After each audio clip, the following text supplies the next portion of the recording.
it's hard for me to say, I guess. It was that I loved somebody so hard that I was living in a different reality, and I was blindsided by that. And so to step out of that reality that I had chose to believe in every day and realize what I had really been living in and what I'd been living with was horrible.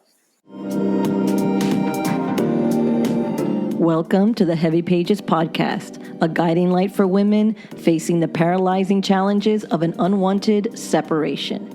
If you're feeling frozen by the weight of heartbreak or the uncertainty of a crumbling relationship, you're not alone. I'm Josie, your host, and a separation survival specialist, because I've been where you are, overwhelmed, emotionally stuck, and unsure of what lies ahead. But here's the truth: healing and empowerment are within your reach.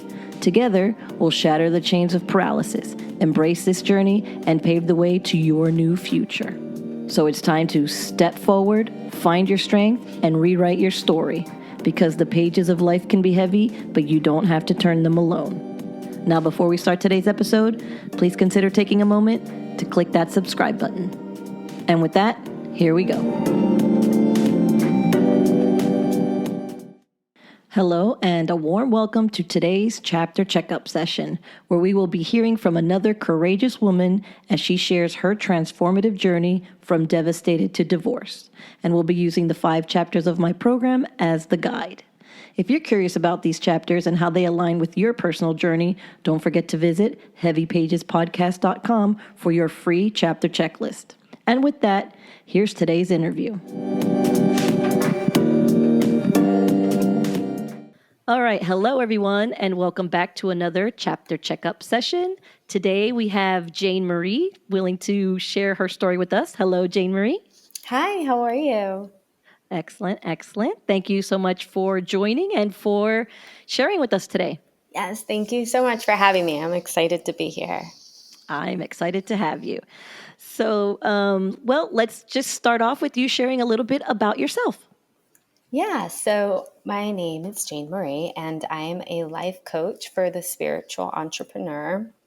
And I support mainly empaths and highly sensitive women who have come into a place where they've been holding space for people for a very long time and have forgotten to hold space for themselves and have just been going through the motions of life and really wanting to pivot and not really sure how. And they're either in the precipice of that or they're in it and really still trying to navigate and negotiate their feelings, because it's a really big shift for people who've been holding space for others for so long to start thinking about what it is that they really want. Okay. And you are divorced, is that correct? Yes, and I am divorced. Okay. And did your divorce or that situation kind of bring you into where you are today with your coaching? Oh, yes, it did. Yeah. Hi, I'm an empath and a highly sensitive person. And I found that I was in a marriage pouring my heart out all the time and not receiving. And I thought that was fine because that's what I could do. I could hold space for people. I could make sure that their needs were met, and I didn't have to consider mine or have them met. And then I realized really the depth of how I feel emotions and that they weren't going to be reciprocated ever. And it was really, really sad. Yeah. And so, however somebody comes to that place of a marriage where it's ending, it doesn't feel good. I don't believe it feels good on anyone's either side you're on, but what was exactly what I kind of just said before is to echo it again, to really sit down and have to separate myself and really think about myself and what I needed in life in general and in a partnership especially was really, really hard and a very hard decision to come to terms with, that ending my relationship with my ex was going to be the right thing to do. Oh, right. So let's start in the Yeah, beginning. so How did this you is meet funny, kind your of, ex? because I grew up in a town that had a town and a village, and I was in the village and he was in the town. And in middle school, both elementary schools combined, and we were in the same homeroom in sixth grade. Yeah, so we knew about each other then, but of course, Wow. at sixth grade, I wasn't like hanging out with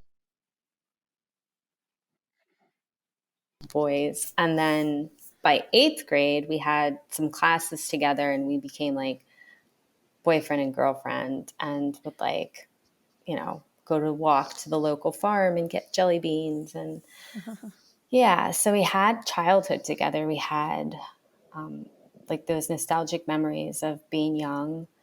And Okay. then I moved to a different school. And so in ninth grade, I was like, this is hilarious. And I'm embarrassed to say this, but I was like, I can't see you anymore. I need to see other people. New school, new me. I was like, Right. I don't know what I was thinking, but that's what I did.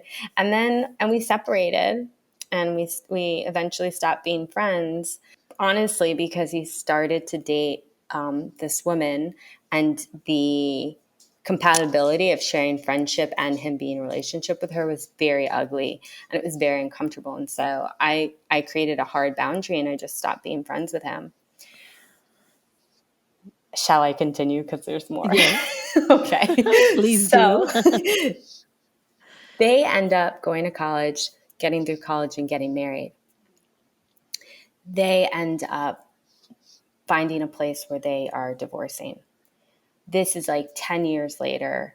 And I'm not living in this area anymore, but I go back on a whim because I'm going through a breakup. And I just wanted to be with my family. It was Thanksgiving and it's a small town vibe. So a lot of people go back on the holidays. Everybody goes to the local bar. And I wasn't going to go out, and it's New York, so we know bars stay open late in New York. And so around midnight, I was like, you know what? Let me go hang out with Janine. She's like my bestie. I'm just going to go do that. We end up going to this one watering hole, and I walk by my ex, and I almost didn't recognize him. And he's like, hey. And then from there, it's just like a rekindling, a really big spark, it felt like. And we started to talk. We all hung out and got coffee that night. And I went back, of course, in December because that was Thanksgiving, and I would typically spend the holidays with my parents, and really really spent time with him, and tried to figure this out in like what felt like a quick amount of time because I'm in North Carolina, he's in New York. And so from there, that's kind of how we re-met, so we knew each other as kids and then we re-met one night in a bar, Okay. and everything moved from there. And how long did you date after meeting again till you got married? Yeah, so we dated, things moved quickly. We long distance dated that spring, and then he moved to North Carolina that summer, Okay. and we moved in with one another. And then that was 2010, and then in 20 I'm guessing in 2012 we were engaged in the fall, and then 2013 we were married in the summer. Okay. And how long were you married? We were married for 7 years. Okay. And so we were together for 10 and married for 7. Okay. And whose decision was it to separate? It was mine. Okay, so we're going to talk about, obviously, part of what we do here is we discuss the From Devastated to Divorce program, and we run through the chapters. So before you decided to separate, do you feel in chapter 1, can you relate to being blissfully unaware or subconsciously aware of if what issues and problems were going on in your relationship? Which would you fall under? Or maybe since you chose the separation, maybe you weren't blissfully unaware and you weren't subconsciously aware, you were very consciously aware. I would love to have been consciously aware, Josie. I was blissfully unaware. Okay. And maybe subconsciously aware. There had been red flags from day one. I mean, getting involved with somebody who's at the end of a divorce, there's the familiarity of us shifting from a place in high school now into adulthood where it felt like, oh, we're picking up where we left off, and really not recognizing the depth of what was going on and the reality of that I was stepping into. And that clouded a lot of the red flags. And so I was, in that sense, blissfully unaware because I fell in love, and Right. I decided not to acknowledge these flags and not acknowledge my feelings. And I kept choosing love. And so what brought you to the point, you don't have to go into, excruciating detail, but for you to be able to stand up for yourself enough or love yourself enough, if that is the way you see it, to be able to say, I think I need this to be done. Yeah. I wish I could say it was one thing, but it was over a period of time. And a real pivotal moment was we had been living off grid on 5 acres, and above the 5 acres was 3 acres. We owned a house. His office had taken over the house. And so that pushed me out. It pushed us out onto living in, I owned a 44-foot long bus that I had renovated. So we were living there. Okay. So Wow. in theory, it sounded, well, maybe not to everybody. In theory, it sounded beautiful. Like, I'm living off grid. I'm living on the land. I wake up with the birds. But it was really isolating and really lonely. And X traveled a lot for work. Okay. And I said, I think it's time that we buy a house in town, and I did say, if we are ever going to have kids, if that's something we decide we want, like I cannot see that happening out here. That's a Right. You lot. need support. Yeah. Yeah. Exactly. And so it was really that decision of standing up for myself there, and what I'm sure to almost anyone else sounds normal, of like, yeah, why are you like, go live in a house, if you have the means, go. But that really was like the domino that started everything for me to speak Okay. up. Let's touch on chapter 2, blindsided and devastated. Would that chapter relate in your situation because you kind of knew already that you were going to ask for the separation, so you wouldn't have been blindsided by anything specifically? But again, maybe it spoke Yeah. to you. I'll let you. Yeah. So for me, blindsided and devastated really is maybe less, it felt really complex. It's hard for me to say, I guess. It Sure. was that I loved somebody so hard that I was living in a different reality, and I was blindsided by that. And Okay. so to step out of that reality that I had chose to believe in every day, and realize what I had really been living in and what I'd been living with, was horrible. Yeah, that's when you really have to confront that, it makes it really difficult because then you're like, what have I been doing? How did I not see this? It's Why a am I shock. doing this to me? Exactly, exactly. Yeah. So, chapter 3 is Better, Stronger, Loved You. Do you feel that part of why you were able to be in this alternate type of reality, did you have a self-esteem issue? Did you feel like you had good self-esteem going into the relationship? Do you feel like it might have uh, lost it or yeah, lost it during the relationship or not? How do you Yeah. feel? So this is like those really fine lines that we live in our own lives, is between all the relationships that we have. And for the most part, anyone who would have met me would think confident, self-loving, like this person's cruising. Right. But then in intimate relationships, there's a different part of me that shows up. And it was really having to explore that. And while I was still acting in accordance to the part of me that's confident, there are those areas that become normal where I didn't realize I wasn't being confident, if that makes sense, by Okay. people pleasing, by Right. sacrificing myself and feeling, like because this person knows better, this person deserves better, than like always putting other people before myself. And it's like, not that I don't do that in other relationships, but it gets really extreme in intimate relationships. Right.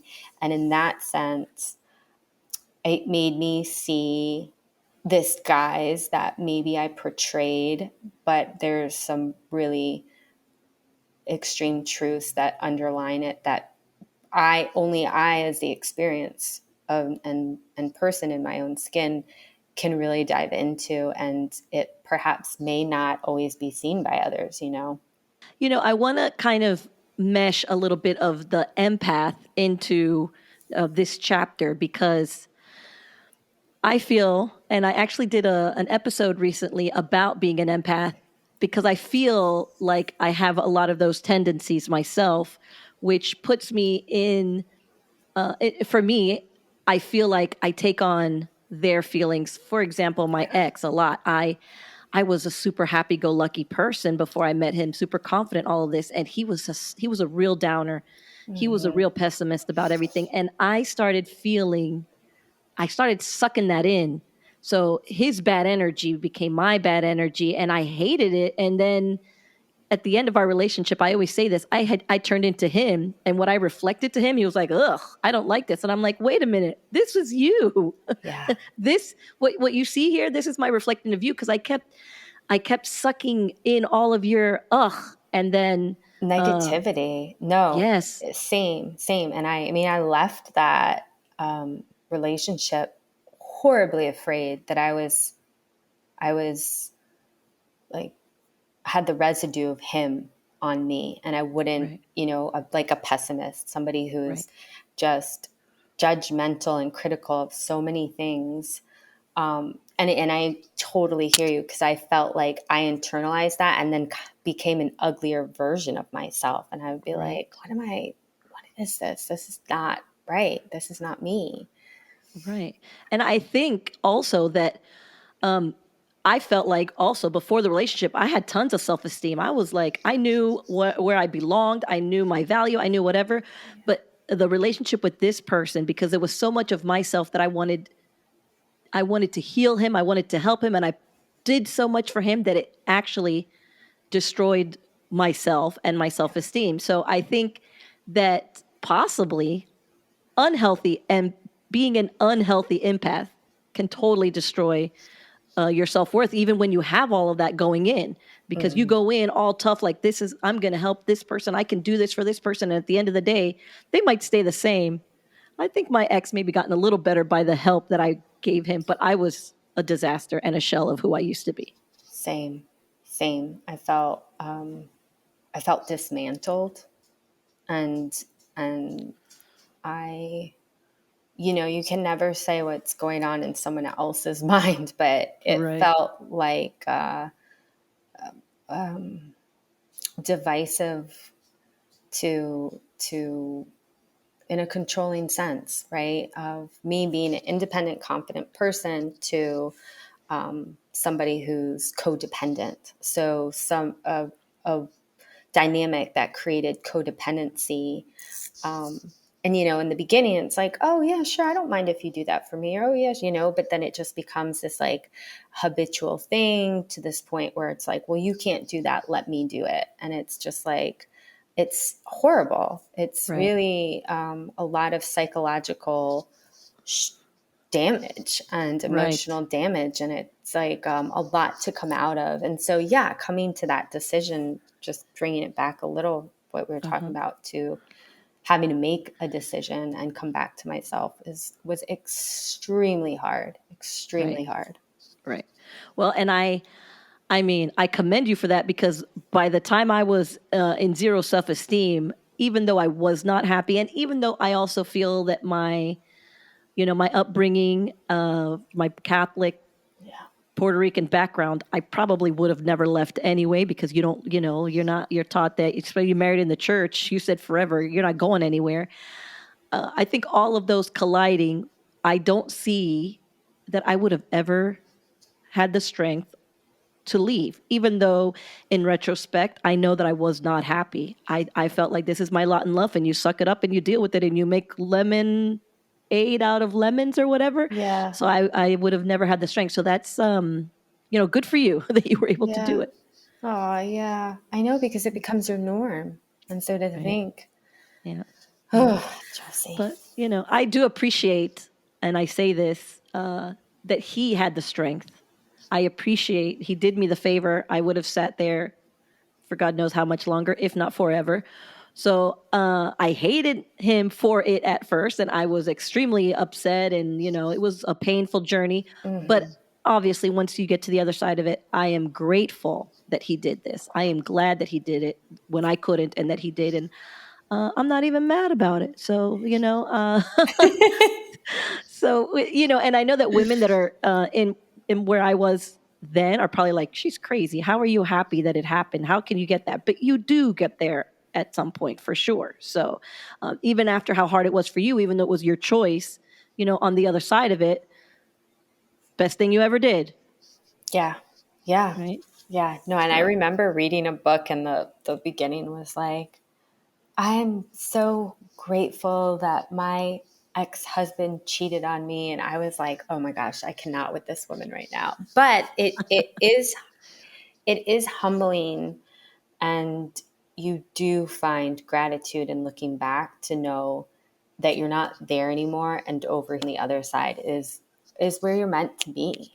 right. So let's touch on chapter 4, which is It's Over Now What? I mean, since you kind of already knew that you wanted the divorce, you didn't really have to you still had to come to terms with it, but you came to terms with it in a different way that women would, that were basically blindsided with the request. So how was the getting to the divorce process? How did he take it? Because in this scenario, he would have been the one, I would assume, that didn't want the separation and divorce. How did that work out for you? Yeah, it was horrible. It was Right. not fun. Um, and and it all started pre-pandemic and then moved as we were in the pandemic. And so Okay. the isolation served me well, but also made it tricky because it made a wall of protection. And in general, how did it go for him? Honestly, I had to stop talking to him. I had to really not engage. And and that really, I think, is probably what I think about when I think of isolating, because we had a huge community that we were both a part of, and I had to just stop everything. And so Mm. I don't really know how it went for him, but from my perspective, it went exactly the way I thought it would. And what I mean by that is, I thought, if I do this, he will be okay, because he's going to end up with somebody before I know it. And when he does that, I will know that this is exactly what I needed to do. Because if you're with somebody for that long and you tell them that you love them, you can't just flip like a switch and go and be with somebody. Right. And so like we had the house in town and the 8 acres out in the country, and in the transition of trying to separate stuff, I was trying to, be in that space of like, okay, X offered to help. I'm just gonna roll with this and let my dog play in the yard for a little bit. Like, it's where she used to live. Like, it's really a dream property. It's part of big loss. But Right. so X looked at me and said, I need to talk to you about something. And I said, okay.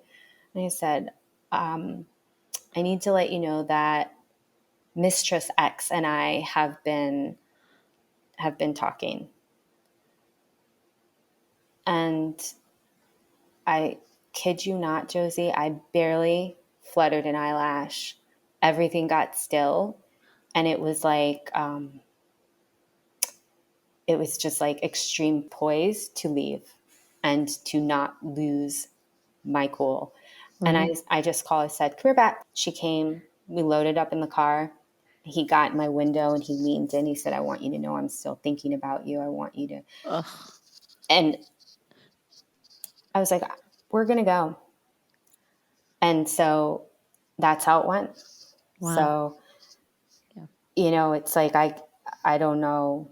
I don't know the depth of what levels go on through that person, but it was it was exactly what I knew was going to happen if Right. it was the right decision. Right.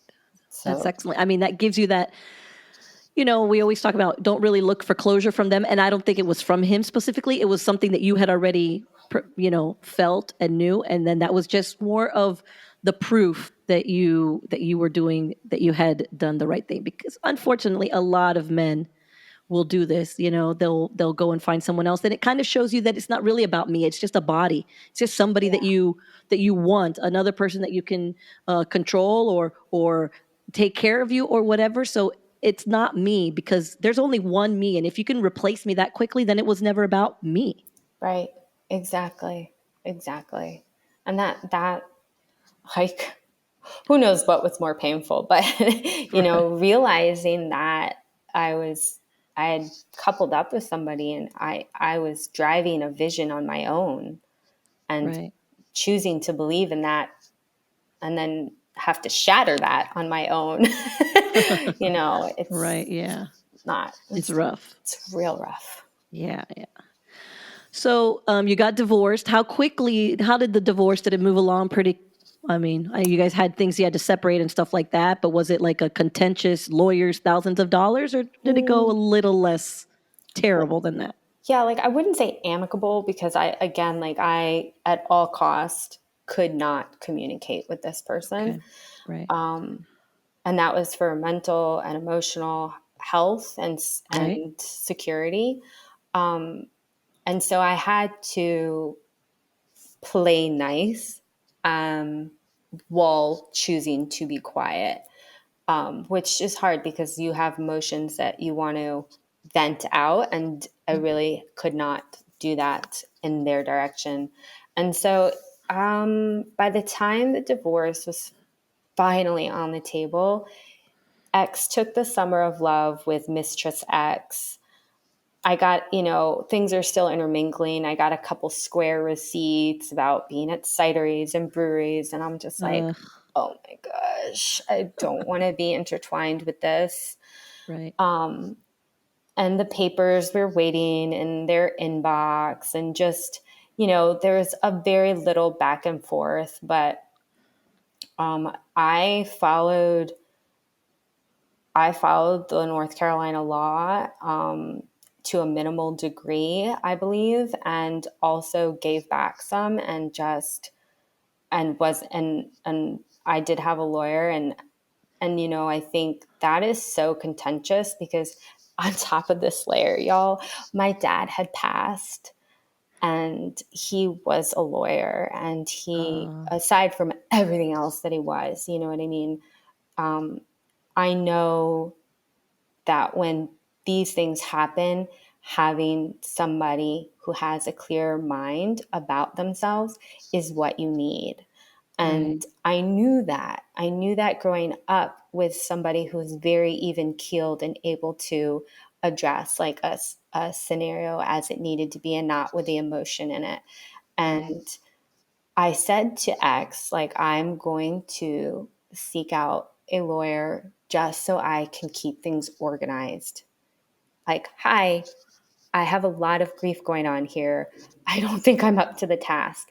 And I Right. tried to be as gentle about it as possible. Well, it just wasn't, I think, received well. And there was a little tit for tat. And Right. the lawyer he used was actually a mutual friend of ours. And it was just like, Oh.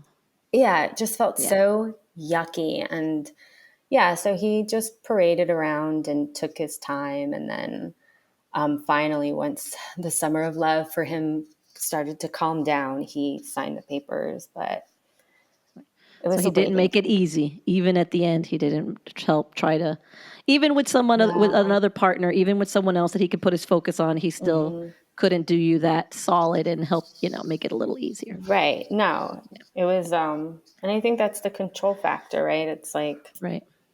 want Right. to have hands on everything. Exactly. Exactly. Well, that sucks. And I'm sorry about your dad. I lost mine in 2019 and I know it's Oh my not God, me too. easy. So, Oh, yeah. I'm sorry, Josie. Yeah. Thank you. Mm. So, divorced and beyond. You're divorced and Yes. you're beyond.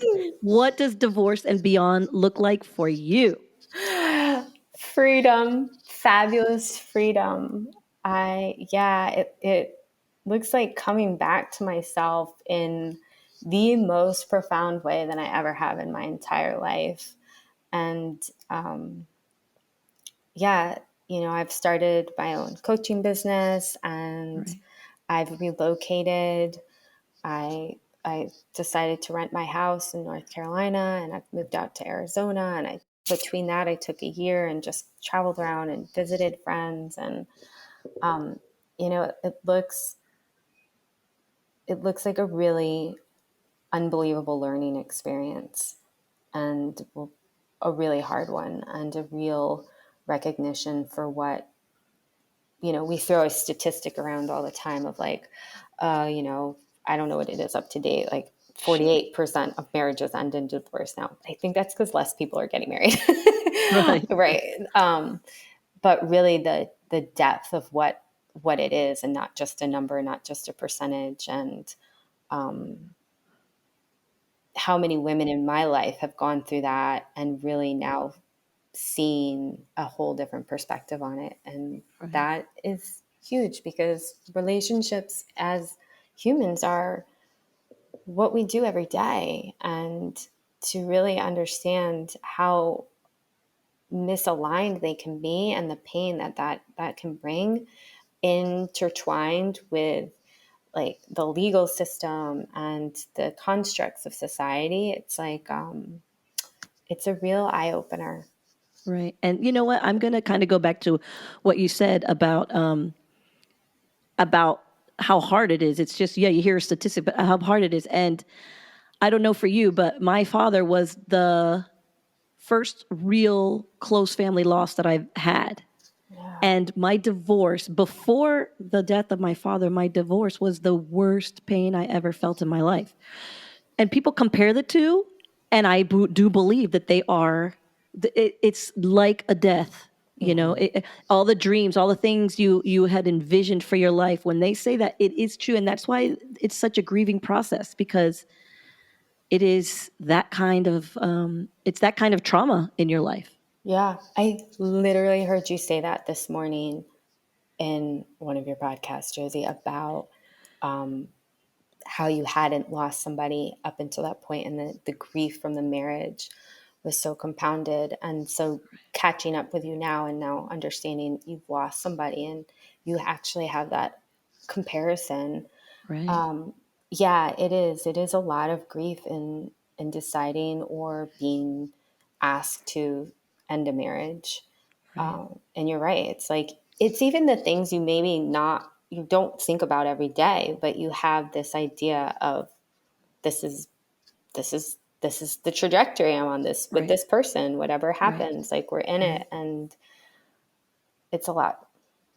Yeah, and it's funny because I had our son, super early. I was like, I don't know, 22, maybe 23. Hmm. And I was thinking, when he goes to college or when he's out of the house, I'm going to be 43. And, I had visions of us taking a Winnebago, if they even call that in those anymore. And it's doing cross country. And this is the life we're going to live, because we're going to be so young when our child is grown. And these are the things we're going to do. And, these were plans that I had for my future, which obviously were things that you also had to come to terms with that weren't going to happen. And I bring that up only because I follow you on Instagram and I watch your stories, and you are, you're kind of like living that life of that freedom and that adventure. And when I see it, I always remember I had thought at some point in my life that was what I was going to try to do. And it looks so peaceful and so fulfilling. So I highly Oh, recommend people to follow her. If you're listening, check her out on Instagram because it's fun to watch you. It's really, it does bring a peacefulness to watch you. oh, So you look like thanks. you're really at peace. Yes. I feel so happy. Like I I do. I don't think, and maybe you can speak to this. I don't think I ever thought what it would be like on the other side, because when I did, it was scary, but I just knew I couldn't be in the marriage anymore.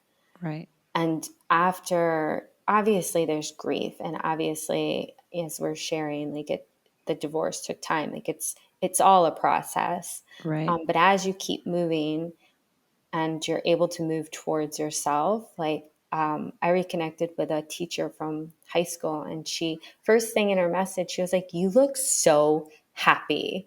And the amount of people that literally will tell me, like, there's something about your aura or you're glowing, it's like, even on days that feel off, like it's, my heart feels back together.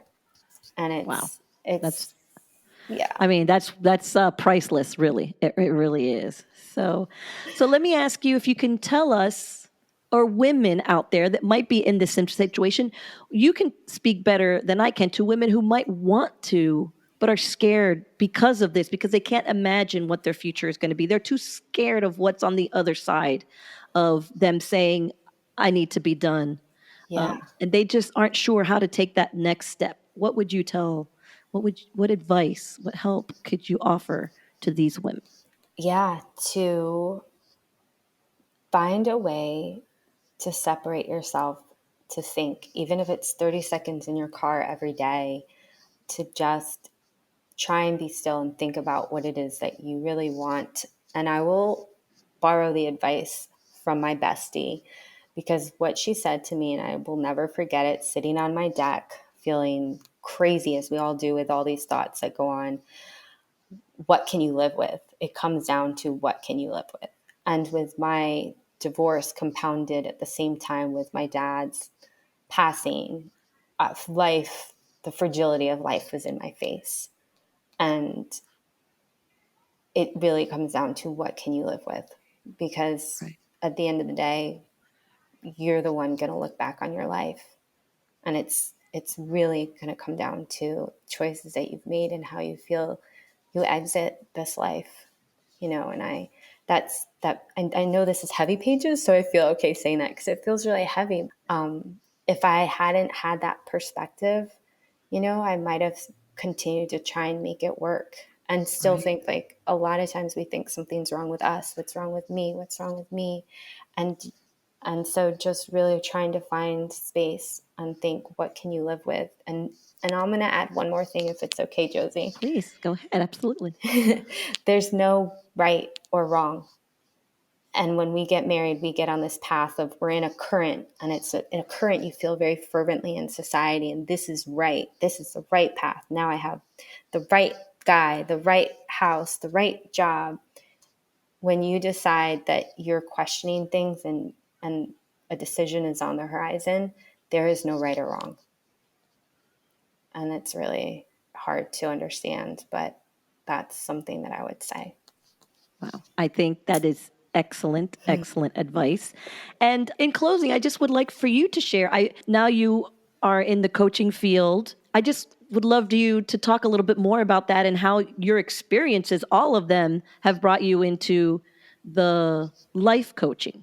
Awesome. Yeah. So I am a long time yogi and would work at that capacity, and also trained as yoga applied as therapy. The language has changed for that, so don't pin me on that, but have training in that area. And then I paired that with Ayurveda, and in Ayurveda, which is the science of life, it's also an Eastern modality.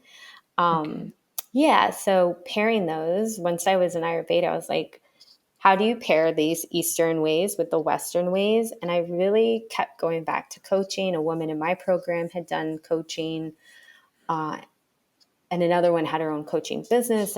And so it kind of was a culmination of all that paired with my life experience. Like, I am somebody who is passionate about the little things that make life amazing. And I do believe that I can see these things that people walk around and don't always recognize because they get stuck in their head. Right. And I am a really great conduit of being able to keep that balance and ebb and flow for others. So that is really how I ended up here.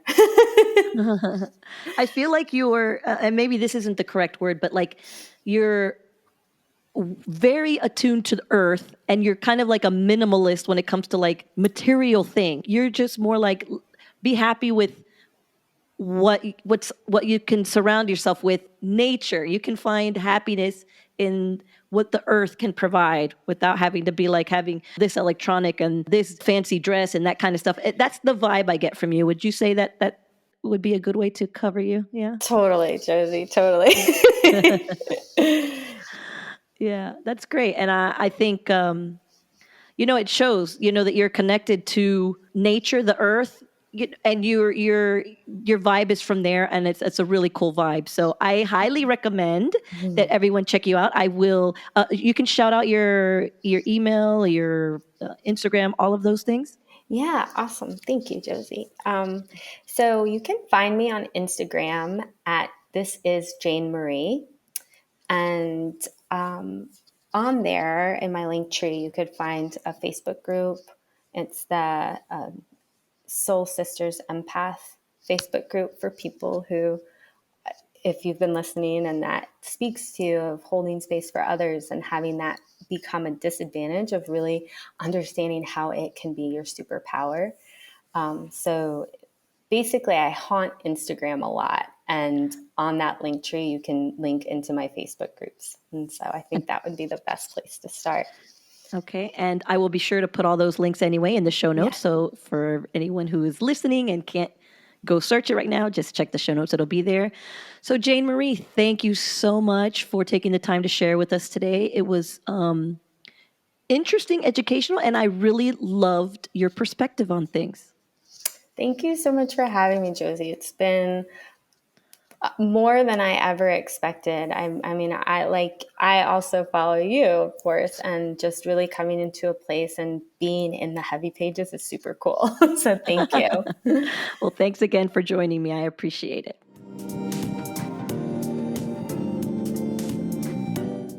Well, that's going to wrap up this week's chapter checkup session. A special thanks to Jan Marie for sharing with us.